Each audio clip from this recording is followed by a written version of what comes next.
We're going to start this video with a lecture pause. So before we do anything else, before I introduce what we're talking about here, what I want you to do is go ahead and pause here for about 3 to 5 minutes.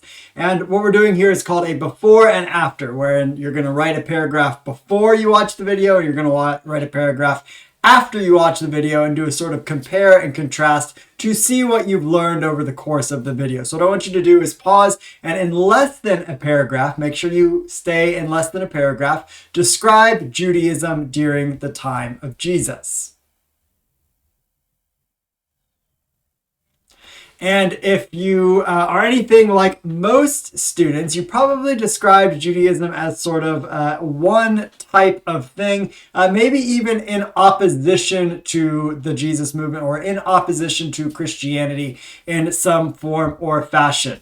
Moving backwards here in our slides, what we are introducing in this video is Judaism in the time of Jesus, and by way of a concept that I call multiple Judaism. So here we are emphasizing the multiplicity of Judaism in the time of Jesus, and sort of the big idea to take away from this entire week of the course is that Judaism isn't one static thing in the time of Jesus. While there are things that sort of characterize Judaism as a recognizable entity, there is not one form of Judaism in the time of Jesus, and this is why we call this multiple Judaisms. So as to our course thesis, we're dealing with the historical, cultural, and religious context in which the New Testament texts were written.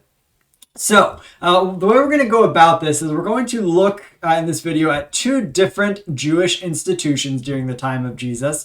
We're going to look at non-negotiable Jewish beliefs in the time of Jesus, and these non-negotiable Jewish beliefs are going to be sort of what form a circle around what sort of counts as Judaism in the time of Jesus, where you can sort of draw a circle and say, as long as you sort of stay within these non-negotiable Jewish beliefs, you still sort of are contained within the realm of what Judaism is. But then within that realm, we're going to address some negotiable Jewish beliefs, that there were different things that different Jews of different Jewish groups believed, did, and thought during the time of Jesus.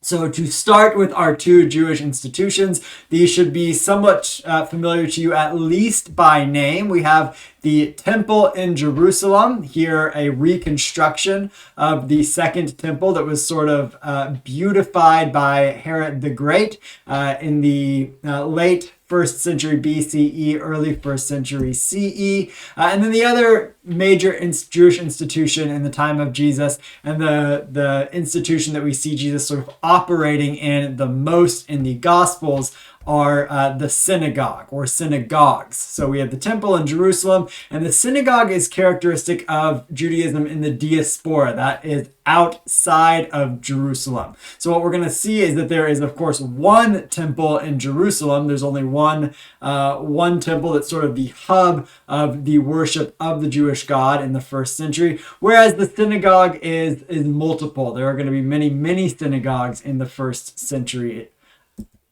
And the functions of the temple and the functions of the synagogues are going to be different from one another. So as sort of the hub of worship of the Jewish God, the temple is associated with prayers and sacrifices. Whereas the synagogue is going to be sort of a multifunctional space where different kinds of things go on, like prayer. Prayer is going to be characteristic of the synagogue as well, but also teaching and reading scripture, but not sacrifices. So sacrifice is reserved for sort of the cultic worship of the temple. And then lastly here, in the time of Jesus, and this changes during sort of different periods, the Sadducees are sort of in control of and associated with the temple, and the Pharisees are associated with the synagogue sort of in more rural diasporic settings. And this is one of the reasons that we see Jesus and the Pharisees sort of butting heads so much, is because they are sort of operating in the same kinds of spaces. That if the Pharisees are sort of over or in charge of the various synagogues in different places, when Jesus enters into those places and sort of challenges social roles, we're going to see Jesus butt head butt heads with the group that is in charge of that particular space. So if we have our different sort of spaces of or Jewish institutions out there, the next thing we want to do here is talk about non-negotiable Jewish beliefs. So these are going to be the things that really characterize what Judaism is in the first century world and before and after. It's going to sort of draw the boundary markers of what counts as Judaism in this context. And the first is monotheism, the worship of one God, the belief that there is only one God that exists, and this one God is the only God that is worthy of worship. Worship of anything else is idolatry. And then the second non-negotiable Jewish belief is that this one God made a covenant or had a special relationship with the Jewish people. And the covenantal relationship required certain things of the Jewish people. And so long as the Jewish people sort of held up their end of the deal, they got sort of benefits out of it from the Jewish God. And we, of course, thinking back to your Old Testament classes, we have three major Israelite or Jewish covenants. The first one with Abraham.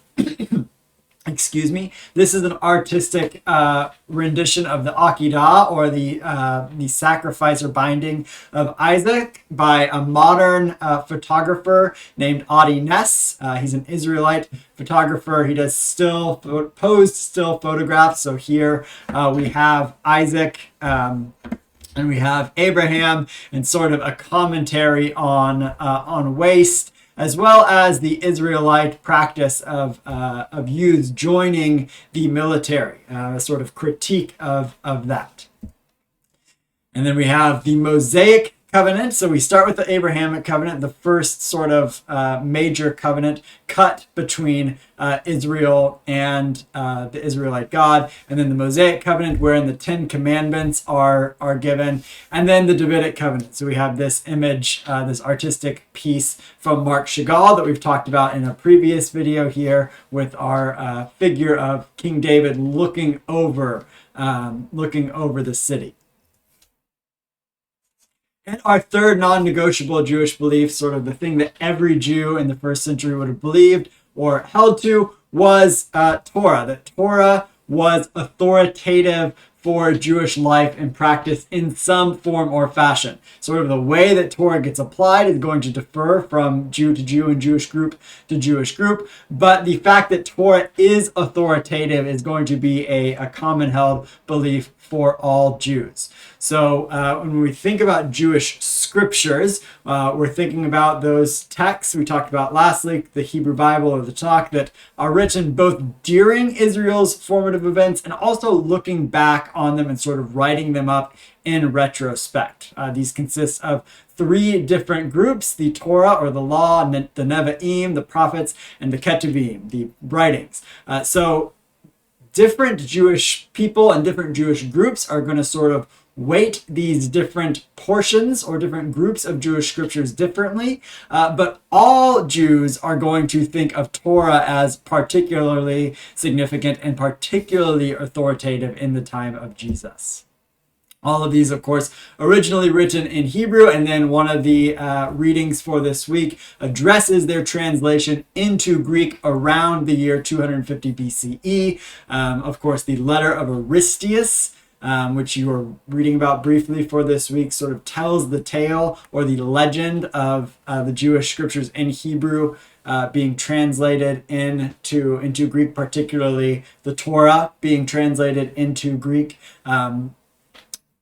by 70 elders, wherein the Septuagint gets its name from. So as you'll see in the reading for this week, or maybe as you already have seen, this is more sort of a process than it is a one-time event.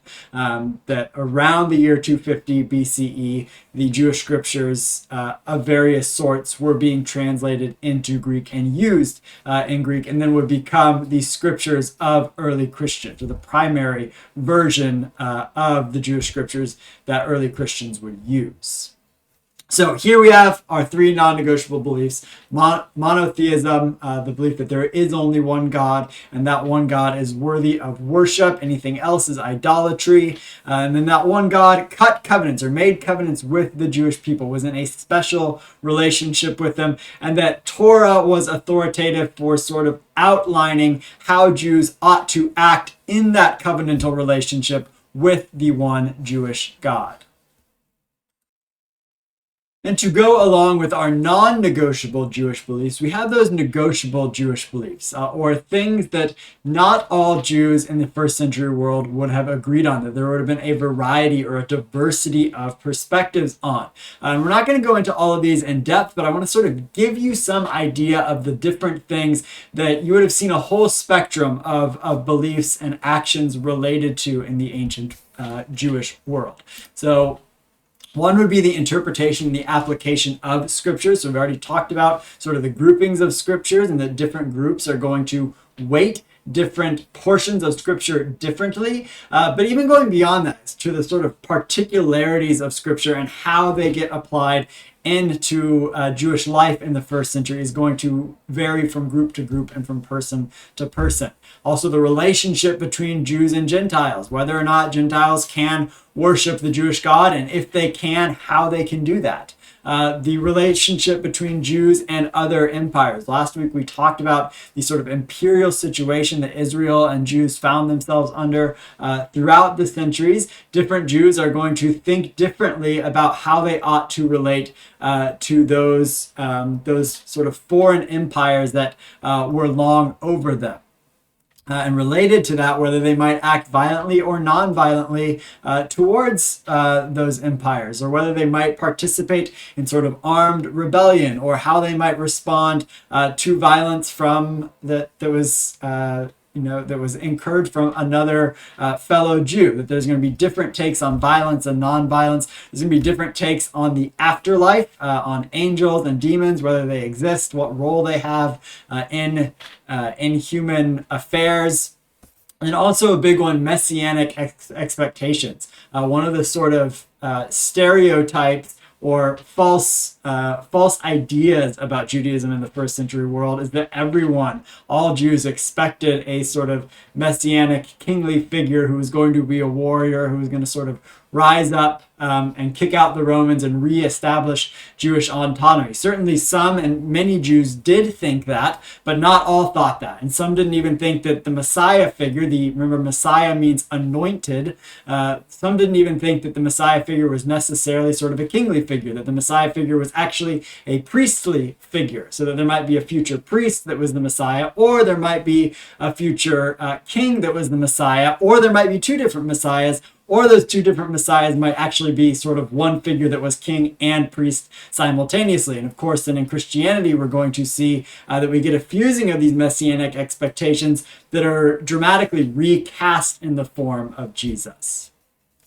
And lastly, purity laws, the way that the purity laws in the Torah function and how Jews keep themselves pure for worship of their God. That there's, and this goes back to this interpretation and the application of Scripture, that there's different ways that Jews sort of work out the way that they live and apply those laws related to purity and impurity in the Hebrew Bible. So all of this to say is that we have sort of all these different beliefs that there's going to be a variety of opinions on, and there's going to be sort of inter-Jewish debate about. Just as, and I think this is a really good analogy, if we think about Christianity today, there are certain beliefs that sort of outline what counts as Christianity, where we can say, this group is a Christian group because they hold to these sort of most basic Christian doctrinal beliefs, and these persons are not Christians because they don't hold to these most basic Christian doctrinal beliefs. But then within Christianity, in modernity across the world, there is a huge variety of the expression of Christianity and a huge variety of different beliefs sort of within the denomination, different denominations that sort of fall under the larger umbrella of Christianity. And so also we have a variety of responses to Hellenism when we are thinking about Judaism in the time of Jesus. And this is to take up one of the readings from Warren Carter quite explicitly, and here trying to sort of summarize and get the key point or key argument from Carter out there, is that different Jews are going to respond to Hellenism in different kinds of ways. Remember, Hellenism is sort of the incursion of Greek culture onto Jewish culture. And so I've depicted these three different ways here using the Star of David and Alexander the Great. In the first one, we have Alexander the Great and the Star of David sort of melded together, so that there were Jews in the ancient world in the first century who thought Hellenism and Judaism sort of totally compatible with one another, that the best of Hellenism and the best of Judaism could be married with one another.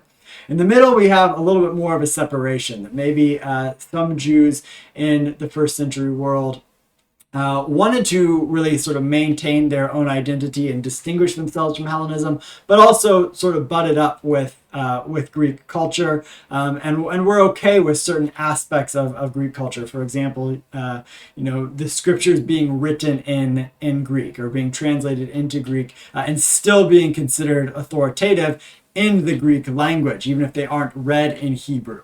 And then on the far right, we have sort of a separation of Alexander and the Star of David, a separation of Hellenism and Judaism. There certainly would have been some Jews in the ancient world who would forcefully oppose any idea of Greek or Hellenistic incursion onto Jewish culture, and particularly upon Jewish religiosity. And so you're going to see, even in our readings in the New Testament and in the readings of First Maccabees for this week, that there are sort of different expressions of how Jews in the first century world are going to relate to Hellenism, how they're going to push back against Hellenism, or how they're going to allow Hellenism sort of to come into the fold of their own Jewish culture and heritage.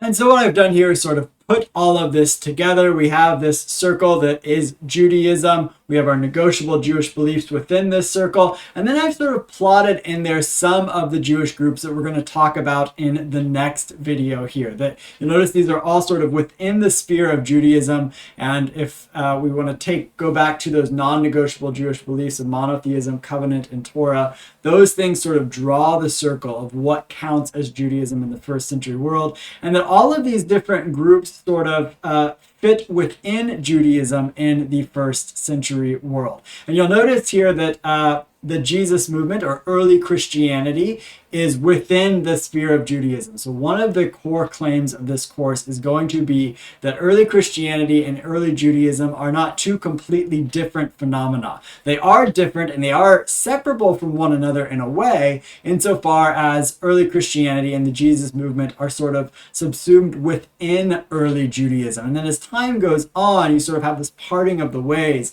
between early Christianity and early Judaism, and eventually a break where you have two different recognizable, what we would now call religions. So what we're going to do in the next video is take a little bit closer look at these different groups that fall under the sphere or under the umbrella of Judaism in the first century world.